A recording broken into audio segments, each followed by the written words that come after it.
정책위원회에서 말씀드리겠습니다. 참 요즘 우리 경제가 상당히 힘듭니다.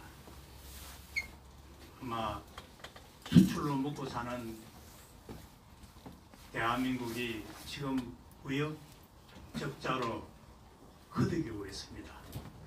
앞으로 이 경제가 어떻게 될지 예상하기 힘든 지경에 다다르고 있습니다. 그래서 오늘은 제가 말씀드리고자 하는 주제는 한국 경제가 서서히 죽어가고 있다 라는 이런 주제로 간단하게 내 말씀 드릴까 합니다. 해방 이후 지금까지 산업화, 민주화, 선진화를 달성하고 세계 10대 경제 대국에 들어설 수 있었던 것은 빈곤을 퇴치하고 산업화를 이룬 경제 혁명의 시대를 만든 박정희 대통령이 이룬 업적 때문입니다. 한국이 단기간 고도 성장을 할 수 있었던 근본 동력은 바로 박정희 신드롬입니다. 그러나 어떤 사람은 유구한 역사 전통과 한민족의 우수한 DNA를 들기도 하지만 사실은 북한을 보면 우리와 한민족이지 않습니까? 여기에서 그 허구성이 여실히 드러나고 있다는 것을 증명할 수가 있습니다.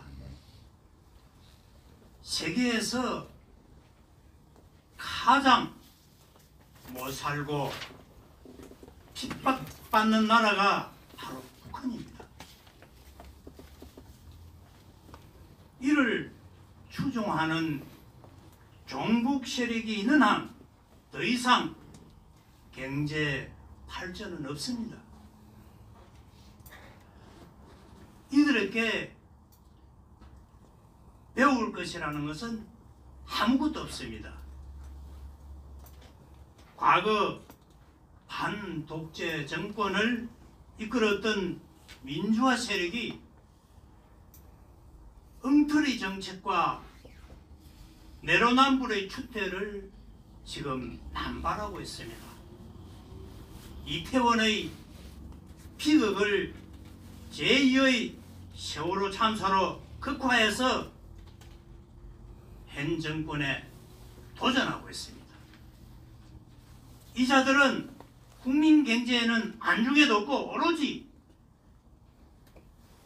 대중적 분노를 자극해서 권력을 찬탈하겠다는 정치적 선동에 불과합니다. 지난 6월 3일 한국경제연구원은 2023년 한국 경제의 성장률이 기존 1.9%에서 0.3%포인트 하향 조정된 1.5%에 그칠 전망을 내놓았습니다. 한경련이 제시한 1.5%는 국제통화기금의 한국 경제 성장률을 1.7%보다도 0.2%포인트 낮은 수치를 제시하고 있습니다. 이처럼 한국 경제의 잠재 성장이 5년마다 1%포인트 하락한다고 가정하면 한국 경제는 2030년이 되기 전에 제로가 됩니다. 0%가 된다는 얘기입니다. 말 그대로 달리던 기차가 멈추는 현상입니다. 성장이 멈추면 어떤 상황이 벌어질지 생각해 봐야 합니다. 먼저 새로운 일자리 창출이 멈춥니다. 둘째, 연금의 고갈 시기가 앞당겨집니다. 셋째, 세금이 잘 커지지 않습니다. 넷째는 자산, 즉 부동산 특히 가격이 낮아집니다. 다섯째, 기업이 연쇄적으로 부도가 납니다. 간단하게 몇 가지로 요약해서 여러분들께 말씀드립니다만은 보통 문제가 아니거든요. 한마디로 퍼펙트 스토밍, 경제 쓰나미가 언제 밀어닥칠지 예상할 수 없다는 말씀이 되겠습니다. 일본의 잃어버린 30년은 비교가 되지 않습니다. 한국 경제가 성장 동력을 상실하는 데 기여한 가장 큰 책임은 바로 정치권에 있습니다. 그러나 이러한 경제 난국을 극복하는 방안은 생각해보면 찾을 수 있습니다. 매년 경제 성장을 지속적으로 해야 하는데 이 경제 성장률은 노동과 자본 그리고 생산성의 좌우가 됩니다. 특히 생산성이 문제입니다. 이 문제를 해결하기 위해서는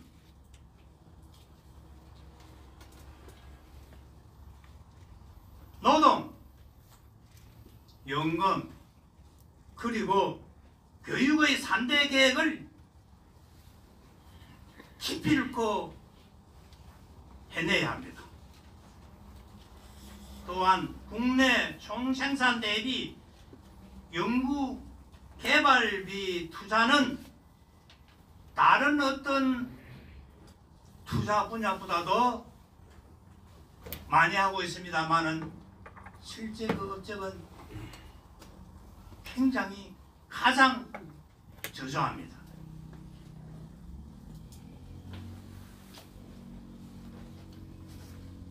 그래서 계획 없는 대한민국의 미래는 없습니다.